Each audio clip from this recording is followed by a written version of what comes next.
Good afternoon, everybody, and welcome back to my channel. Thank you for following me, share me with your friends.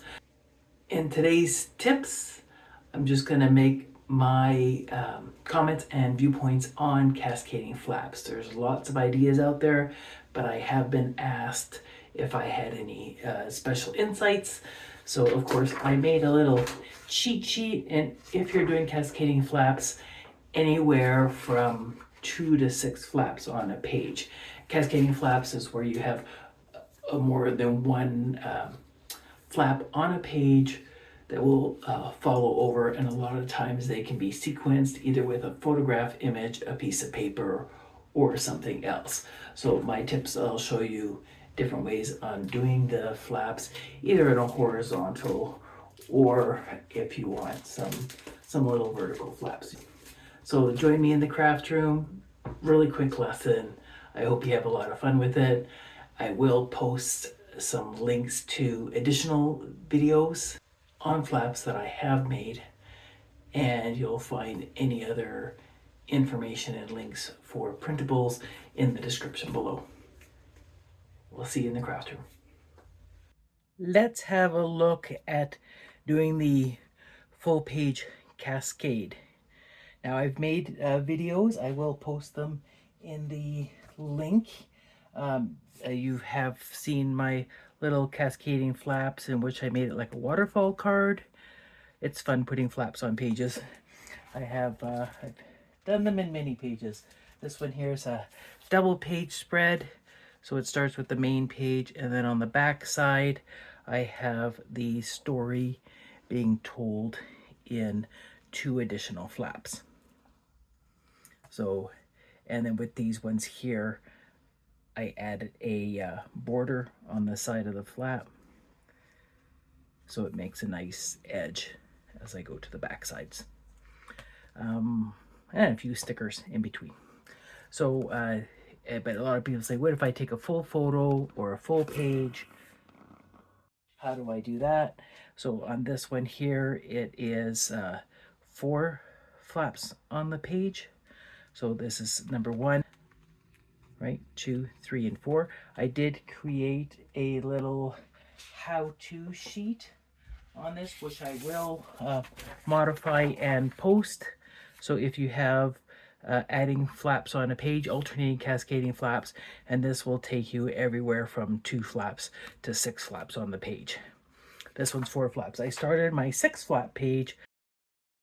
So I'll show you what I started doing and where I've left off thus far.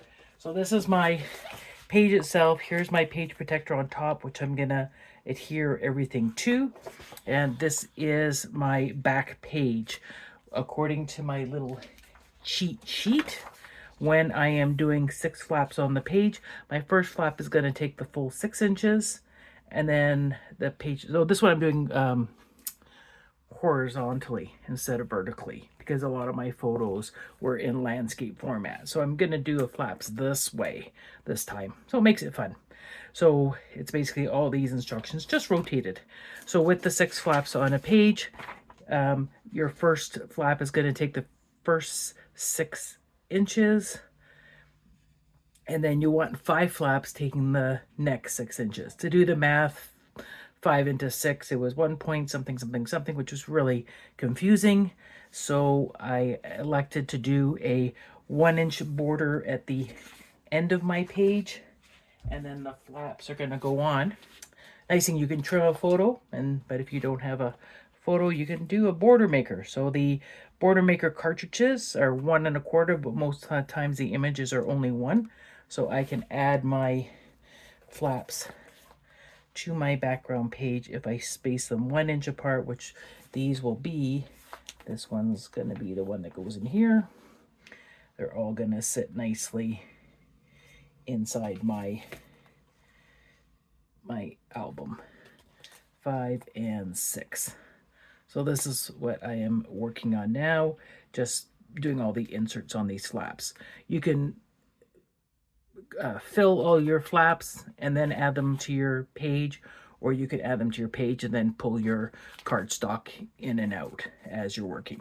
So on these ones here, I cut all my 6-inch cardstock, And because according to my chart, I do have to do my my flaps 1 inch apart, the space that I wanted seeing. If I'm cutting a photo, I'm going to cut a 6-inch strip on the photo, then I'm going to cut 6 more 1-inch strips and chop up that photo, or chop up your extra piece of paper. This one here, I punched 6 1-inch border punches, and I did alternate between the tents and the bicycles because it's a cycle trip. So these will sit 1 inch apart, and I can use my mat to make sure my placing's right on the page when I add them. When you're adding your flaps to the page, do make sure that your cardstock is tucked all the way to the bottom. And when you measure your spacing 1 inch from the one below it, you are going to use the cardstock as your alignment, not any extra flat paper that may be sticking past. All right, so let's adhere some of these ones, and I'll show you how it works. So usually I'm going to put this one in. If you're still working on the last page and you're not finished with it, you don't have to stick these pages down right away. A lot of people use top loading sleeves because they think that you can't manipulate the side loading sleeves.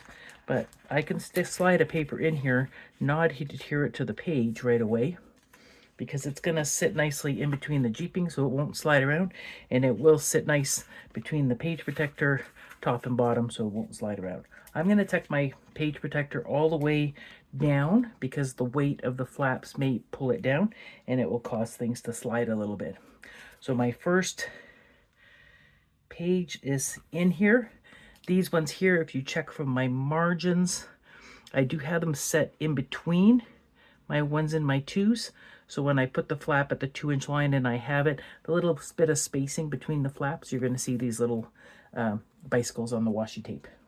So the next one here, so will be the plain one. So how to attach your flaps. I'm going to put my first one down. I'm going to use my ruler here on the side of the page in case I need to match things up, but you can see I'm 1 inch between the 10 and the 11.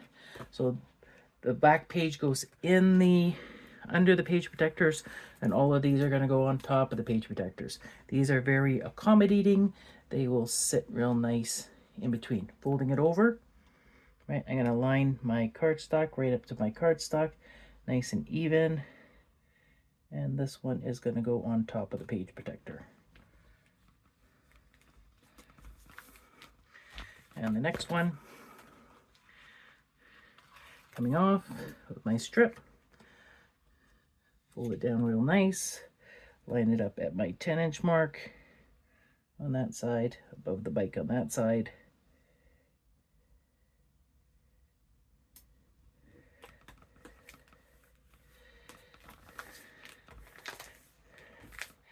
There we are. And this is the one that's going in next. This one's already done. I'm just doing my journaling on the back side here, but I'll put it in for now.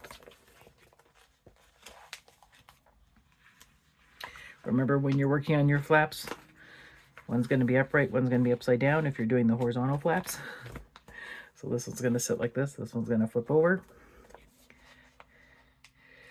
Slide that strip off. Fold it over really nice, going it to the 9-inch mark here with my cardstock. Make sure my cardstock's all the way down to the flap. There we go. To the 9-inch mark here and here.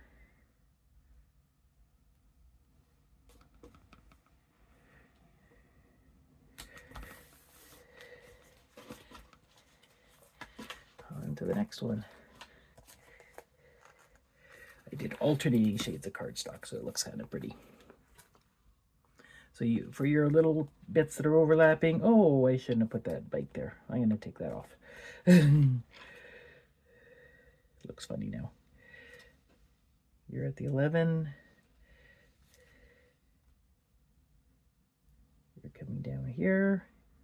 Even with that one, even with that one. Nice and tight. The nice thing about these is that they're very forgiving on the page protector if you need to take them off and replace them. It's pretty easy to do. I wanted to work with them like this, but I said I better not adhere them until I do my little demo. Whoop, come on off, see how easy that is? Make sure that one's all the way down in the page.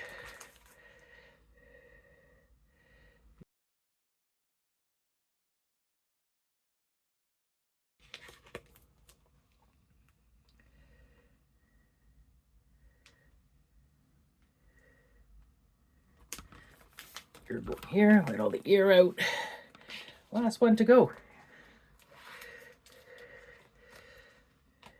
Not all photos need to go in flaps. This one here, as you can see, it's a solo cycle trip. And because I was by myself, you don't get a lot of shots with people and stuff in it. So it's just pictures of mountains and all the cool stuff I saw. And I thought, no one's really going to be interested in that but me. So I didn't want to waste 5 or 6 album pages finishing it off. So that's at the top of the page protector. It's ready to go in the album, and then these will just flip and it will tell the story. And you can see, because I left that little bit of washi tape in between, it all sits real nice in between my pages. This is the last page. So the last page, because this one's going to be on the page itself, I can work right up to the flap because I'm not limited. Right, because I can work right on the page all the way up to here. And everything's going to be the same tone on that one. So that's doing a bunch of vertical flaps, horizontal flaps in an album page. Watch for the template instructions to be loaded in my photo recall group. If you're not on Facebook, again, you'll find the instructions below on how to email me directly to have me send you the PDF. These are horizontal flaps. These are vertical flaps, and you can make as many or as few flaps as you want.